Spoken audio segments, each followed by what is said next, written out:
안녕하세요. 수면 전문 로체치과 이혁신 팀장입니다. 자, 오늘은 라미네이트 시술 환자 실제 대상자들을 보면서 어떤 케이스의 환자가 시술을 받고 어떻게 변하였고 시술 방법은 어떻게 진행되는지 한번 원장님과 함께 알아보도록 하겠습니다. 우선 첫 번째 라미네이트 시술을 받은 환자입니다. 원장님, 이분 같은 경우에는요, 어떤 환자분의 유형인가요? 지금 사진과 같은 환자분은 예전에 이제 교정을 하셨던 분입니다. 그래서 이를 안 빼고 교정을 한 케이스인데, 이런 경우에 대부분의 치아의 특징이 치아가 약간 뻗어진 느낌이 좀 듭니다. 지금 사진처럼 앞니 두 개가 약간 좀 다른 치아에 비해서 좀 튀어나온 느낌이 들고요. 네. 그 다음에 앞니 두 개가 살짝 좀 크죠. 네. 이제 교정을 마무리했어도 이런 경우는 심리적으로 환자분이 만족을 못 하셔가지고 우리가 소위 이제 토끼 치아라고 표현을 하는데, 네. 이런 토끼 치아를 해소하기 위해서 치아를 좀 더 작게 만들고 색깔도 좀 이쁘게 해서 하얗게 이렇게 만든 케이스입니다. 그러면은 두 번째, 이분 같은 경우는 치아가 굉장히 짧은데 이런 유형은 어떤 유형이고 어떻게 시술이 진행되나요? 이 환자분 같은 경우는 이제 발치를 하고 교정을 한 케이스인데요. 네. 이를 4개를 빼고 교정을 했는데 치아가 사실 좀 너무 들어간 느낌이거든요. 이걸 우리가 이제 옥리라고 표현을 하는데, 이렇게 됐을 경우에 이제 다시 재교정을 해서 이제 치아를 다시 빼는 게 굉장히 어렵습니다. 그래서 이런 경우는 간단하게 치아 삭제 없이 우리가 무삭제 라미네이트라고 하는데, 이런 경우는 무삭제 라미네이트가 가능합니다. 네네. 그래서 삭제 없이 라미네이트를 붙여서 좀 더 나온 효과를 만들고, 이분 같은 경우는 보시면 알다시피 치아가 약간 짧은 느낌이 있기 때문에 라미네이트를 할 때 동시에 잇몸 성형을 해서 조금 더 치아를 길게 해주고 그러니까 밖으로 나오게 한 그런 케이스입니다. 이 무삭제가 아무한테나 적용이 가능한 건가요? 아니, 그렇진 않습니다. 무삭제 라미네이트가 가능한 경우 사실 많진 않습니다.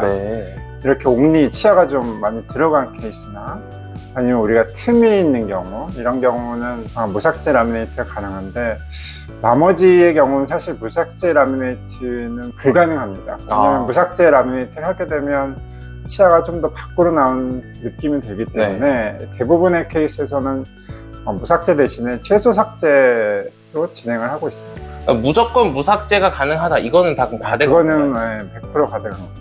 아, 그렇군요. 그럼 세 번째 유형의 환자입니다. 이분 같은 경우는 어떻게 진행이 된 건가요? 이분 같은 경우는 뭐 교정을 하진 않았고요.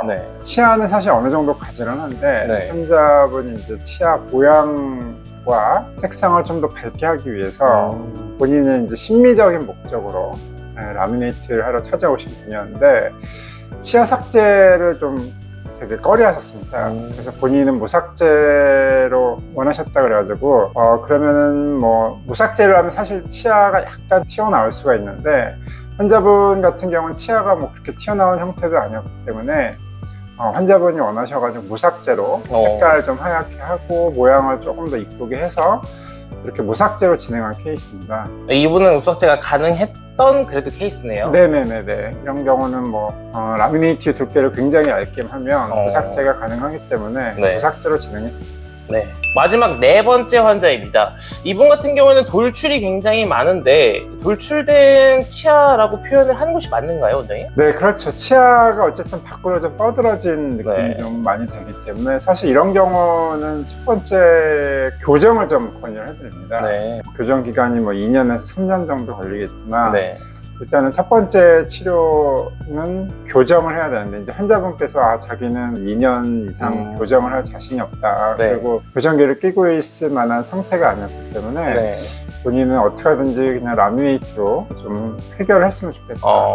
사실 이런 경우는, 돌출인 경우는 어쩔 수 없이 치아 삭제를 좀 많이 해야 되는데요. 왜냐면 치아가 밖으로 뻗어져 있는데 이걸 뭐 무삭제니 채소 삭제니 뭐 미니시니 제로네이트 이런 건 사실 전혀 뭐 맞지 않기 때문에, 이런 케이스는 어쩔 수 없이 튀어나온 치아는 삭제를 좀 하더라도 환자분이 원하는 거를 얻기 위해서는 삭제를 좀 어느 정도 진행하고 한 케이스입니다. 아, 그렇군요. 이렇게 오늘 간략하게 4가지 유형에 대해서 여러분들께 라미네이트의 전후 사진을 보면서 여러분들께 한번 설명을 드려봤는데요. 라미네이트가 성형만큼이나 굉장히 전후가 확실히 달라진 효과가 있거든요. 그래서 뭐 심미적으로 하시는 분들도 계시고, 아니면 옥니나 돌출대 뻐드러니처럼 심미가 아닌 진짜 생활의 일상에 불편함을 겪고 다른 사람이 나를 보는데 시선이 좀 껄끄러울 때 하시는 분도 굉장히 많거든요. 어쨌든 그것도 심미적인 요인이긴 하잖아요. 네, 뭐 삶의 그렇죠. 문제는 네네네네. 없지만 그래도 이제 남의 시선을 굉장히 많이 신경 쓰는 우리나라 특성상 이런 케이스는 완전히 심미적인 목적만 있는 것은 아니다라고 또 생각이 되네요. 자, 그러면 오늘 여기까지 영상을 마무리하도록 하겠고요. 궁금하신 거 있으시면 언제든지 댓글을 달아주시고 다음에 더 유익한 정보를 찾아뵙겠습니다. 감사합니다.